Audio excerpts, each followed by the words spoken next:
આગળ નંબર્સના ફ્રન્ટ પર આજે ચર્ચા કરીએ જ્યાં ખાસું પોઝિટિવ એક્શન જોઈ રહ્યા છે એ છે પીએનબી. તો બેંકના ઈડી અમિત કે શ્રીવાસ્તવ સાથે નંબર્સ पर આપણે चर्चा करिए. अमित सर, गुड आफ्टरनून, स्वागत है सर आपका शो पर. और सर एक शुरुआत करना चाहेंगे ओवरऑल बैंक ने सर जो रिपोर्ट किया है स्ट्रॉन्ग स्टार्ट FY27 के लिए, सर कैसे आप बिगेस्ट ड्राइवर्स आप देख रहे हैं behind this strong quarterly performance? नमस्कार मैडम। बैंक का जो परफॉर्मेंस था Q1 का, वो सारे ही पैरामीटर पे करीब करीब अच्छा रहा है। बैंक ने बिजनेस का ग्रोथ जो है 10% के ऊपर है। डिपॉजिट की यदि बात करें तो 8.5% का है और क्रेडिट की बात करें तो 12.7% का है ग्रोथ। और यदि हम सेक्टर वाइज इंडिविजुअल इसको यदि डीप डाउन करें तो सबसे अच्छा जहाँ पे बैंक ने फोकस किया वो रैम सेक्टर था, यानी रिटेल, एग्रीकल्चर और MSME। रिटेल के अंदर मैं यदि बात करूं तो हमने करीब 17% के ऊपर का ग्रोथ किया है। MSME में करीब करीब 20% का ग्रोथ है और एग्रीकल्चर के अंदर प्रायोरिटी सेक्टर का जो कंपोनेंट होता है उसके अंदर करीब करीब 16.5% का ग्रोथ है। इवन कॉर्पोरेट लोन में भी हमने 10% का ग्रोथ किया है। CD रेशियो हमारा बढ़ के 74% हो गया है। दूसरे साइड की यदि बात करें लाइबिलिटी साइड की, तो कासा में जो है हमारा ग्रोथ जो है 9.3% YOY बेसिस पे रहा है, जो कि काफ़ी बढ़िया रहा है पीछे के सालों के मुताबिक में। प्रॉफिटेबिलिटी की बात करें तो सबसे बड़ा जो है NII और निम जिसको कि ट्रैक करता है मार्केट, वो पिछले क्वार्टर्स में कहीं न कहीं गिरावट की ओर था। इस बार पहली बार ऐसा है कि हम जो है उसको रिवर्स कर पाए हैं और दोनों में ही एक अच्छा ग्रोथ आया है। निम में भी हमने 3 बेसिस पॉइंट का ग्रोथ किया है, 2.47 से 2.50 का। वैसे ही NII की बात करें तो सीक्वेंशियल बेसिस यानी क्वार्टर एंड क्वार्टर की बात करें तो वहाँ भी 4% का ग्रोथ है। तो ओवरऑल जो हमने जो है ग्रोथ किया है या प्रॉफिटेबिलिटी दी है, इस सबका मिला-जुला असर है। तो सारे फ्रंट पे बैंक ने एक अच्छे तरह से काम किया है। क्रेडिट की यदि बात करें तो हो सकता है कि थोड़ा हमें कम लगेगा कि बाजार के एवरेज से है, लेकिन वो एक कॉन्शियस कॉल है कि जो लो यील्डिंग एडवांसेस हमारे हैं या जो IBPC का पोर्शन है उसको हम धीरे-धीरे सेट कर रहे हैं या कम कर रहे हैं। तो करीब-करीब उसमें 22,000 करोड़ का हमने कमी की है। यदि हम उसको इंक्लूड कर लें तो करीब-करीब हम 15% के ग्रोथ के आसपास है, जो कि बाजार के बराबर है। जी सर, अमित से काफ़ी नंबर्स के ऊपर तो डिटेल्स शेयर की. आगे से जानना चाहेंगे RBI का जो रिलैक्सेशन है ऑन FCNRB डिपॉजिट्स, और सर जो जनरेट किया है सिग्निफिकेंट इंटरेस्ट, तो कैसा रिस्पांस आप देख रहे हैं फॉर PNB सो फार, और कैसा इंक्रीमेंटल डिपॉजिट जो है आप टारगेट कर रहे हैं? लोगों में काफ़ी उत्साह है, ये मैं कह सकता हूँ मैडम। और FCNRB डिपॉजिट के काफ़ी फायदे भी हैं। कस्टमर पॉइंट ऑफ व्यू से देखें तो उनको भी फायदे हैं, एक अच्छा रेट ऑफ इंटरेस्ट मिल रहा है। और बैंकों के पर्सपेक्टिव से भी देखें तो 3 से 5 साल का एक डिपॉजिट आ रहा है जो ALM को भी सपोर्ट करता है, क्योंकि इसका जो हेजिंग कॉस्ट है वो भी RBI बियर कर रहा है। तो यदि कॉस्ट वाइज भी देखें तो बैंकों के लिए काफ़ी बेनिफिशियल है। इनिशियल रिएक्शन जो है थोड़ा स्लो था, लेकिन अब धीरे धीरे ये पिकअप हो रहा है। बैंक की हम अपनी बात करें तो FCNRB के अंदर हमने एक टारगेट रखा हुआ है कि 30 सितंबर तक हम करीब 2.5 बिलियन जो है रेज करेंगे और उसमें से करीब करीब हमने जो है 421 मिलियन का जो है अब तक डिपॉजिट रेज किया है।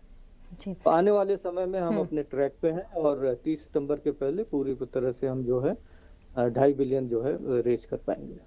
जी, तो सर अमित सर, इससे क्या आप ये एक्सपेक्ट कर रहे हैं कासा मिक्स जो है वो इम्प्रूव होगा FCNRB से, और कॉस्ट ऑफ फंड जो है फॉर कमिंग क्वार्टर्स उसमें कुछ इम्प्रूवमेंट आप देखेंगे?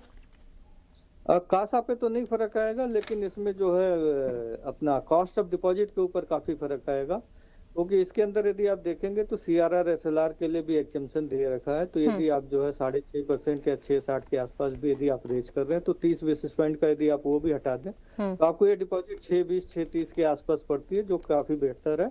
और जैसा मैंने कहा कि ये 3 से 5 साल के लिए है, तो आपके बुक को भी जो है काफ़ी सपोर्ट करता है ALM पर्सपेक्टिव से। तो कॉस्ट ऑफ डिपॉजिट नेचुरली कम होगा। यदि बाजार की भी बात करें तो ओवरनाइट CD रेट वगैरह की भी बात करें तो बाजार में काफ़ी उस हिसाब से कमी आई है, इन एंटिसिपेशन कि आने वाले समय में जो है इसके अंदर एक अच्छा क्वांटिटी आएगा जो बाजार के अंदर लिक्विडिटी को जनरेट करेगा।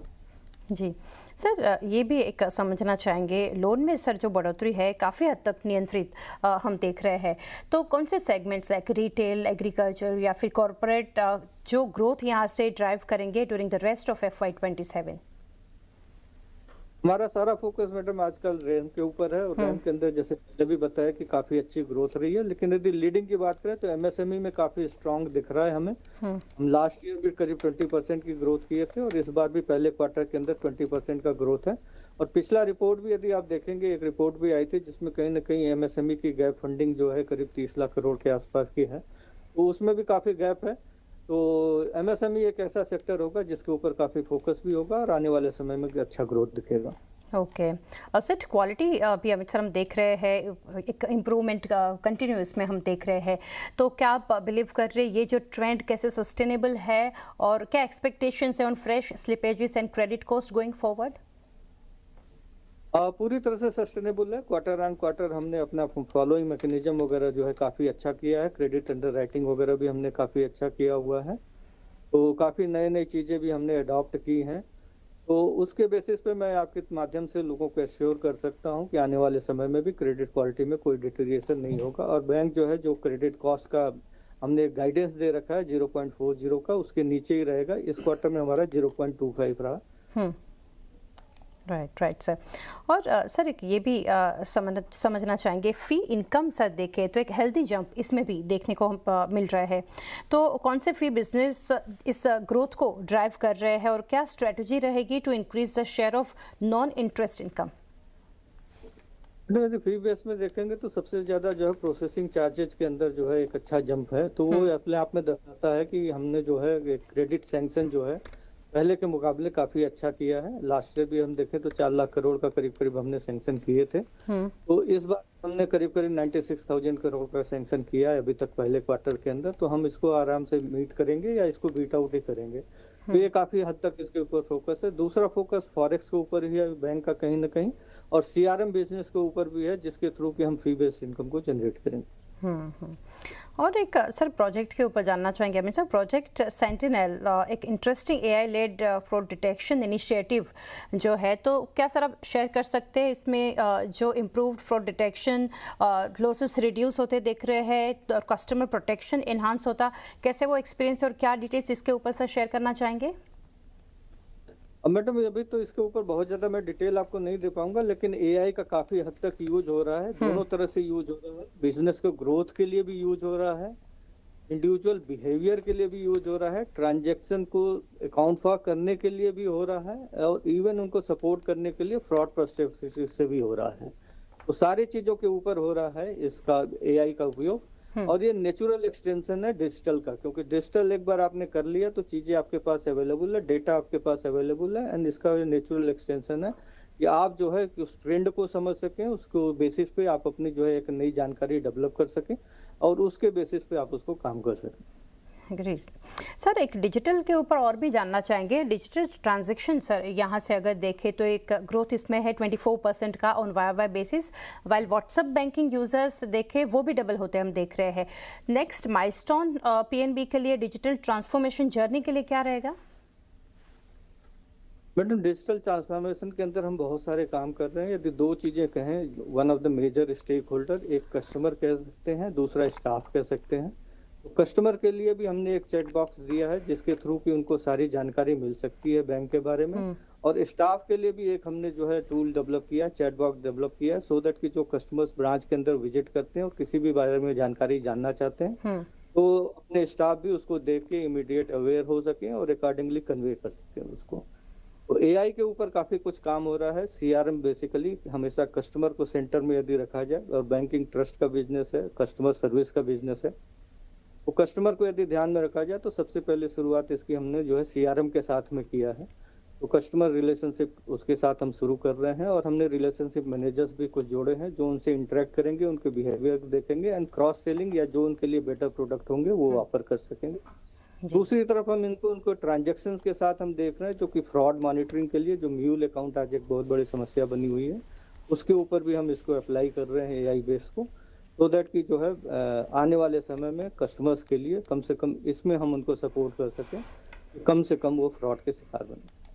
जी sir, and Amit sir lastly जानना चाहेंगे पीएनबी के लिए स्ट्रेटेजिक प्रायोरिटीज़ जो है, टॉप प्रायोरिटीज़ फॉर FY27 क्या रहेगा, और क्या माइलस्टोन इन्वेस्टर्स को यहाँ पे आने वाले 12 साल के लिए, 1 साल के लिए ध्यान में रखना चाहिए?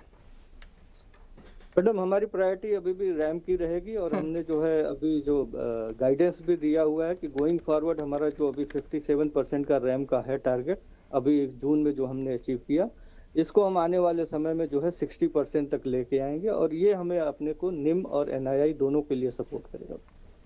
जी अमित सर, काफ़ी डिटेल्स सर शेयर किया आपने और नंबर्स के ऊपर स्ट्रीट तो एक रिएक्शन दे ही रहा है, काफ़ी आज ये स्टॉक मार्केट को ड्राइव कर रहा है। बट थैंक यू सर, काफ़ी डिटेल्स नंबर्स के ऊपर आपने शेयर की। Thank you for connecting and best wishes for coming quarters. Thank you again. Thank you madam.